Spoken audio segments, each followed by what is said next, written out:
lo que podemos hacer es desear lo mejor para todos en el país en este nuevo año. ¿Cómo está, doctor? Buenos días.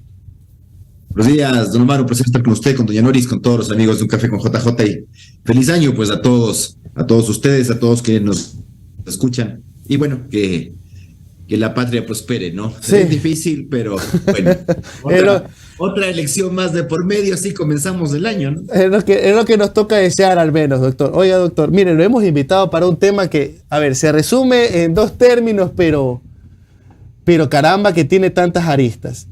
¿Qué nos está pasando, doctor, con todo este nivel de inseguridad jurídica? Más allá de, a ver, uno cuando uno escucha, ¿no?, el término inseguridad jurídica, uno enseguida piensa lo que le dicen los políticos, dicen, no, que la inseguridad jurídica no permite la inversión extranjera y todo eso, pero va mucho más allá, va algo mucho más profundo, doctor. Ya lo estamos viendo en los temas del día a día, de juicios, de amparos, de acciones constitucionales, de libertad para libertad. Ayer tuvimos un nuevo capítulo en seguridad jurídica, cuarta terna que la batea el Consejo de Participación Ciudadana con respecto a la terna de la Corte Nacional. ¿Qué nos está pasando, doctor? Bueno, don Omar, no hay que confundir inseguridad jurídica con desorden jurídico, no hay que confundir inseguridad jurídica con incumplimiento frontal de las normas.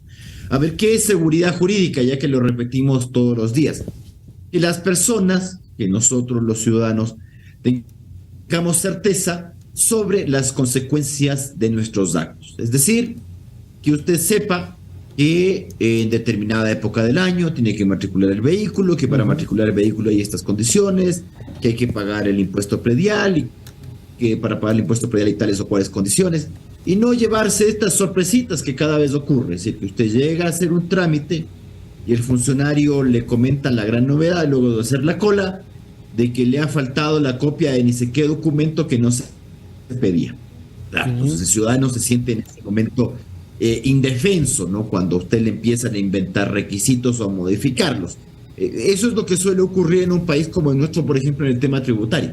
Le cambian tanto las reglas que la gente ya no sabe cuáles son. Yo hoy día en la mañana escuchaba en algunos medios que no se sabe, la gente no sabe desde cuánto hay que pagar el impuesto de la renta. Eso se llama inseguridad jurídica, porque la gente no sabe, porque le cambias tanto las reglas del juego que al final la persona no tiene idea si está en el camino correcto o está por desconocimiento violando la ley, pero es que no es que la viola intencionalmente, sino porque ya no sabe pues, cómo comportarse. Hay mucha gente entonces que se abstiene de hacer cosas porque dice, bueno, yo no sé si puedo comportarme así porque no sé si la regla seguirá siendo esta. No sé si estoy actuando bien, no sé si estoy actuando bien.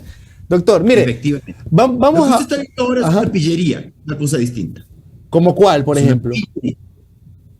A ver, perdón. ¿Lo de la nueva tabla de impuesto a la renta? ¿O cuál?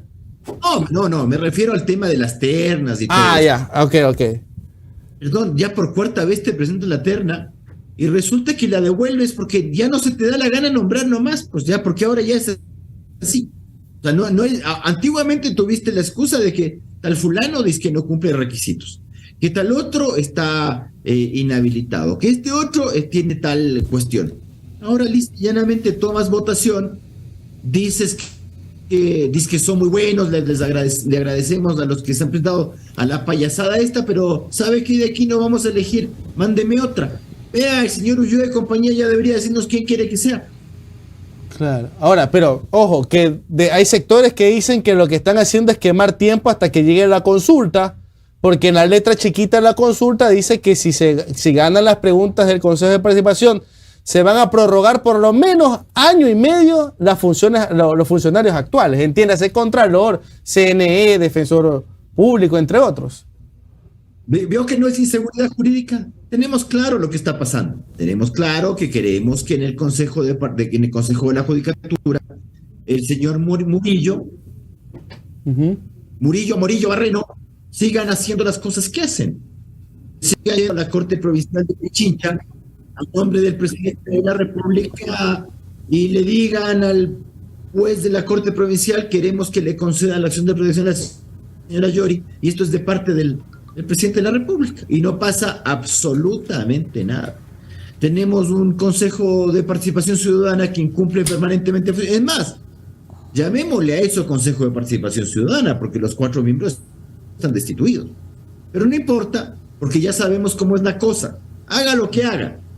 Usted hace un juicio político y se va a buscar un juez por ahí, en cualquier recóndito lugar, para que, y ni siquiera es que vas y te buscas juez, pues, sino que planteas 20 acciones. De las 20, única te ha de salir, pues. Claro. Y esa es la una que... no, acá yo tengo cautelares. No, acá yo tengo acción de protección. Sí, pero le han negado 18 o 17. No, pero yo tengo una. Ya, listo. Entonces presentas de a 20.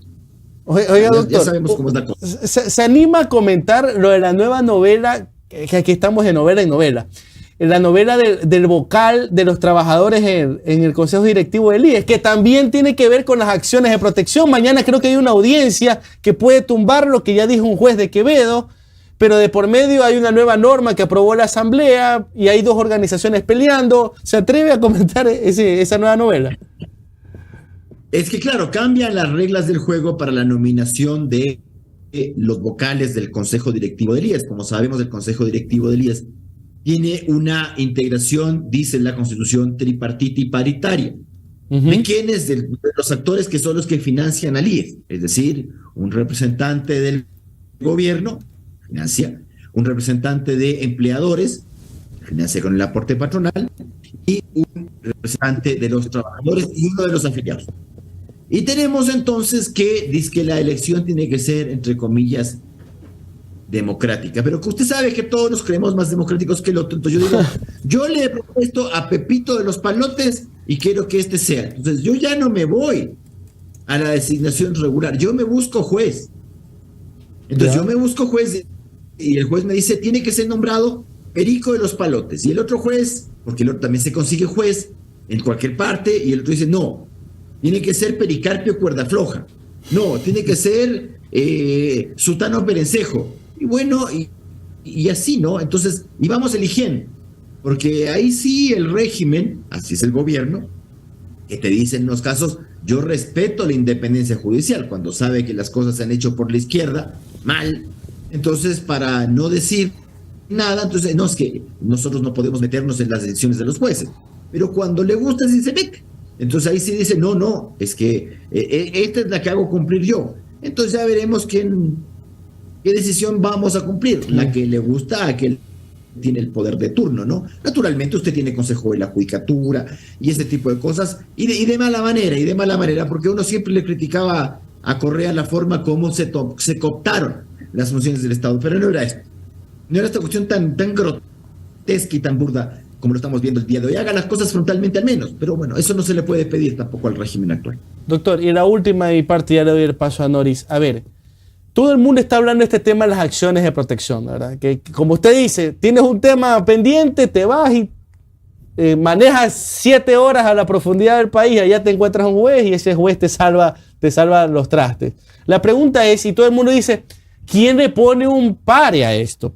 Y ese pare todo el mundo apunta a la Corte Constitucional. Pero la Corte Constitucional ya en repetidas ocasiones ha dicho, oigan, yo ya me he referido al tema. Son allá los actores judiciales son los que no están aplicando la normativa. ¿Es así? No, señor. A ver. Varias cosas. Primero, tradicionalmente sabíamos quiénes deben proponer las acciones de protección o de medidas cautelares y en dónde. Y tradicionalmente, ¿qué decíamos? La acción de protección, o en general las garantías, deben ser propuestas por el titular del derecho que va a ser debatido en el proceso, por sí mismo o a través del representante o apoderado. Los terceros no podían proponer acciones de protección, nada de esto a favor de otro. Pueden presentar amicus curia dentro del proceso, claro, pero no demandar en sí mismo. Primera cosa que era clara. Segunda cosa que era clara. ¿Dónde presento la acción de protección o la de medidas cautelares? ¿En el lugar donde se origina el acto u omisión o donde éste tiene efectos? ¿A quién se le comenzó? Porque también hay que decirlo, a desbaratar esto. La antigua corte que le llamábamos corte cervecera. Es decir, hace harto tiempo ya. Presentemos más acciones en el lugar, documentando el domicilio, ¿ya? Y como ya no tiene que ser la persona directamente ella o a través de representante, sino que puede ser un tercero el que te presente la acción de protección o la de medidas cautelares, entonces te buscas a un gallo que viva en cualquier parte, le dices, ve, vos presenta acá a tu nombre en favor de. Y eso es lo que ha originado el desorden. Yo le he escuchado al presidente de la Constitución diciendo nosotros tenemos nada. ¿Cómo que no tiene nada que hacer? ¿Cómo que hemos dicho? Si esto, lo que estamos diciendo, deviene de fallos de la Corte Constitucional, que la Corte actual no ha corregido en más de 4 años, no ha corregido. Y se le ha dicho ya es tiempo, ya ha pasado harto rato para que esto hubiera sido corregido. No se quiere, por razones misteriosas, no se quiere, porque cuando la Corte Constitucional actual quiere hacer las cosas, lo hace. Si no, pregunta el tema del matrimonio homosexual, el tema del aborto. En el tema del aborto son de una velocidad brutal. Vaya, hay día que hay aborto libre de una buena vez, porque a eso está atendiendo la actual Corte Constitucional. Ahí sí, no se demora 4 centésimas de segundo en hacer las cosas, en dictar medidas cautelares, en seleccionar los casos. Vaya usted vea, no hay caso minero, petrolero, o que la gente te argumente el derecho al ambiente que no sea seleccionado por la Corte. Te seleccionan. La sentencia está, se ejecutoría, se manda la copia certificada a la Corte y te están seleccionando este rato. ¿Cómo se puede decir que en esto no hay nada que hacer o ya lo he hecho? No. Primero, no lo ha hecho, y segundo, sí puede hacerlo y no quiere hacerlo por alguna misteriosa razón. Por alguna misteriosa razón. Entonces, Doctor, si desprestigiar el sistema es facilito, ya lo hicimos ya. Doctor, buenos días. Noris Arroyave le saluda. Cuando hablamos de seguridad jurídica, es inevitable referirnos de una a la inversión, ¿no? Sobre todo es una de las cosas que fue parte del discurso del gobierno también cuando llegó, dar seguridad jurídica al país o proporcionarla de alguna u otra forma para que venga la inversión. Y luego, en el camino, faltó inversión y dijeron, bueno, es porque no hay seguridad jurídica. ¿Cómo podemos hacer como país y el Estado para blindar de alguna forma el tema de la seguridad jurídica y atraer la inversión? Tenemos a nuestro vecino Perú, que políticamente sacan y ponen presidentes, pero tienen una seguridad jurídica que de tal forma no importa lo que pase políticamente. La inversión sigue y se ve luego ya los frutos. Pero aquí en el Ecuador da miedo invertir. ¿Cómo podemos hacer como país para que las leyes, o dígame usted si no pasa por ahí el tema, que no afecte a la inversión? A ver, varias cosas. Primero, cuando alguien quiere invertir en una nación, generalmente se contactan con abogados y el abogado le tiene que explicar varias cosas al inversionista. ¿Qué es lo que comúnmente te pregunta el inversionista? ¿Cuál es el régimen laboral y cuál es el régimen tributario? Básicamente son las 2 preguntas de cajón que te hacen.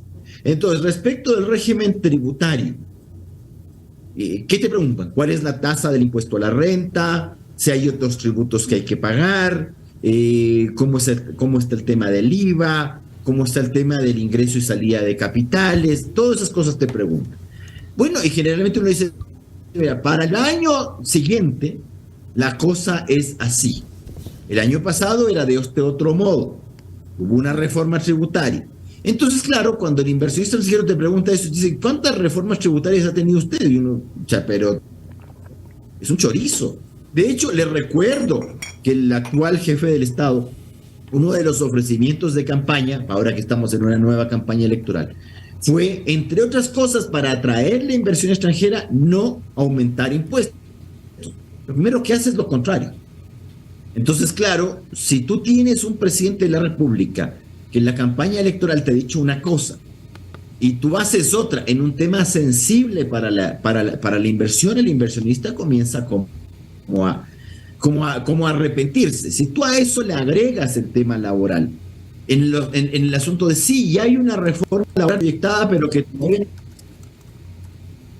Entonces, bueno, mejor me voy al Perú, te dice como usted lo ha dicho, doña Noris. ¿Por qué? Usted me dice, en el Perú hay mucha inestabilidad política, pero una cosa es la inestabilidad política y otra cosa es la inestabilidad jurídica, el cambio de reglas. De hecho, en el Perú, y esto es de tiempos del fujimorismo, ¿no? Del año 93-94, se inauguró lo que se conoce como el contrato ley, es decir, el contrato que usted celebra con inversionista extranjero se vuelve ley y por lo tanto no se puede modificar por leyes ulteriores. Entonces ellos tienen un sistema tributario estable, un sistema laboral estable, y bueno, sabes que no te van a cambiar las reglas del juego. A eso tuvo que llegar el Perú, un país que era altamente inseguro. Tuvo que llegar al tema del contrato ley, que ha ido cediendo en el Perú el tema de la vigencia del contrato ley con una estabilidad jurídica, es decir, el no cambio permanente de reglas del juego. No es que en el Perú no se dictan leyes, no es que en el Perú no se va modificando los temas tributarios o laborales, no, sí se modifican, pero no del modo violento como ocurre en el Ecuador. Entonces, vea, alguna vez decíamos, cuidado con lo que estamos haciendo. Acá en Quito buscábamos que el tema del metro fuera una concesión, pero nadie quería la concesión luego de lo que se hizo con el aeropuerto de Quito. Porque cuando se hace el aeropuerto de Quito, al inversionista se le cambiaron las reglas del juego, aduciendo que ganaba mucho. Entonces, claro, usted me trae a un inversionista, le dice, usted me hace el aeropuerto y yo le doy estas condiciones. Y va y se las cambia. Y como los ecuatorianos somos vivísimos, dijimos, bueno, como ya está hecho el aeropuerto, si le gusta bien y si no se va. Entonces el otro tuvo que aceptar y uno decía, pero eso nos va a generar un perjuicio posterior. Nadie va a querer, si la inversión del aeropuerto fue una inversión muy grande, y nadie va a querer venir acá si es que tú cuando ya terminas la obra le cambias las reglas del juego, ¿ya? Y le dices, no, pues entonces ahora ya sus regalías. Y por esa razón el metro en Quito nos cuesta, ¿no? Y le cuesta al país también, de pasito, ¿eh? Porque son obras, el tema del metro no es que solamente lo ha hecho el municipio, también ha habido un aporte estatal. Doctor Ollarte. Porque ser un concesionario acá es peligroso. Ok, doctor Ollarte, para terminar, cortito por tiempo, el tema de la pregunta de la extradición, no me puedo ir sin preguntarle esto. ¿Realmente cambia algo? ¿Pasa por ahí? ¿No? A ver, la gente no debe confundir, porque la gente está diciendo, ¿cómo es que se le extradita a Cáceres si está prohibida la extradición de ecuatorianos? No. Lo que el Ecuador prohíbe en su constitución es que nosotros, o sea, que el Ecuador autorice la extradición de un ecuatoriano. ¿Qué es la extradición? Usted cometió un delito en Brasil o en Alemania, entonces Brasil dice, vea, esta persona está en Ecuador, entrégueme para juzgarla. Si esa persona es ecuatoriana, Ecuador tiene que negar hoy día la extradición por el artículo 79. ¿Ya? Ahora, con la consulta popular, y si gana el sí, no es que usted va a abrir la extradición a todos los casos, solamente va a ser los casos de crimen organizado en delitos como tráfico de drogas, tráfico de personas, tráfico de armas y blanqueo de capitales. Ahora, si le comento yo que hay 226 difusiones rojas en contra de ecuatorianos por parte de Interpol y que las 2/3 partes son por delitos de violación, asesinato u homicidio, robo con violencia, con la consulta popular igual tampoco va a poder extraditar. Es decir, si un ecuatoriano viola en Brasil o asesina en Alemania y viene el Ecuador, ganando el sí, a esa persona tampoco será extraditable porque no es crimen organizado internacional, no es tráfico de armas, no es tráfico de drogas, no es blanqueo de capital, no es nada de eso. Entonces está fuera. Solo tendríamos unos pocos casos en los cuales esa persona podría ser extraditable, pero además tiene que conectar el delito con con el crimen organizado internacional. Yo le he escuchado ahí porque le han mandado además a una niña a decir cosas en los medios, y el que primero que confunde el tema es del gobierno. El tema del gobierno debería ser honesto en la forma de hacer la pregunta. Díganos, yo voy a votar que sí en esa pregunta, por si acaso, a pesar de que es una pregunta insuficiente e insatisfactoria, pero yo he dicho, y a mí se me ha criticado por eso, porque yo puedo votar como yo quiero y como yo pienso, de que me parece insuficiente, pero peor es nada, he dicho yo. Yo hubiese querido que se elimine la restricción, pero no se puede andar diciéndole a la gente, primero, de que se van a expulsar a los corruptos. Primero, la extradición no es una expulsión de nada. O sea, ha puesto el caso del señor Salcedo, del tema de la pandemia. Pero, perdón, ¿quién está requiriendo en extradición a Salcedo? No es que usted manda a sus delincuentes a Japón o a Tailandia o a Estados Unidos o a Alemania. No es que uno dice, bueno, yo no me puedo con mis delincuentes, se los mando a Rusia. No es así. Usted pide en extradición a una persona que cometió delito en su territorio o que tiene efectos en su territorio. En el caso de Salcedo, el señor cometió el delito en Ecuador, ¿quién te va a requerir en extradición a Salcedo? Nadie. Claro, entonces, no generemos expectativas que no corresponden. Primero, segundo, una cosa es que tú no puedas conceder la extradición y otra cosa es que no te pidan la extradición de ecuatorianos. ¿Cuántos casos de extradición de ecuatorianos están pedidas? Porque el Ecuador, si rechaza la extradición de un ecuatoriano, no es que la persona quede impune. Según nuestra constitución, nuestra ley de extradición y según las convenciones de extradición, cuando usted niega la extradición por razón de nacionalidad, tiene la obligación de juzgarle en el país. ¿Cuántos casos tenemos en Ecuador de ecuatorianos requeridos en extradición que están siendo juzgados en Ecuador porque no se les puede extraditar? Esa es la gran pregunta. Entonces, si el gobierno no tiene ni siquiera esos datos, no puede ir mintiéndole a la ciudadanía con el tema de extradición. Y verá que le está diciendo esto a alguien que va a votar que sí en la pregunta aquella, aunque es insuficiente. Pero no se puede mentirle a la gente porque la gente genera una sobreexpectativa de algo que no va a ocurrir. El ladrón, el delincuente, el corrupto que corrompió en Ecuador y cometió el acto de corrupción en Ecuador, no puede ser juzgado en otra parte sino en Ecuador.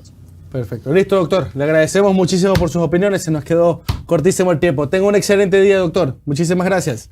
Gracias, doctor.